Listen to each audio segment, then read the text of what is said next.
Chang'an 99 talik motorimiz deyarli tayyor bo'lgan. Qadrdonlar. Ma'lumot o'rinda hop metkalarni ham ko'rsatib o'tamiz.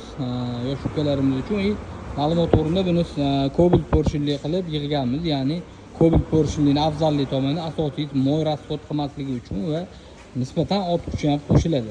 Xo'p, okalar, buni ham chepni aylantirib o'rganimiz uchun metkasi aylanib ketib qoldi. Oddiy Spark Cobaltlarga o'xshab metkasi xuddi sep metkasi shu yerda mana tochkasiga keladi. Bizniki sepni aylantirib o'rganimizga qochib ketdi joyidan.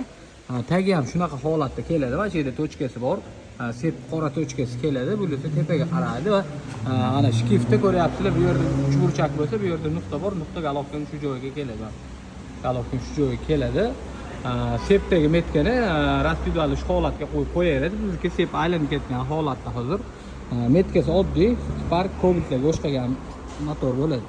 Xo'p, bu motorlarning o'chirishiga asosiy sabab moy rasxod qilish sababli ochiladi. Ya'ni o'zi Xitoy mashinasi bo'lganligi sababli zapchastlari yaxshi emas, detallari shu sababli tez ochiladi.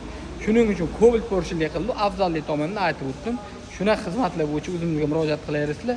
Xitoy Chang'an 98-99 talik minadiganlarga tez bu videoni yuborib qo'yasizlar. Bizga obuna bo'lish esdan chiqmasin.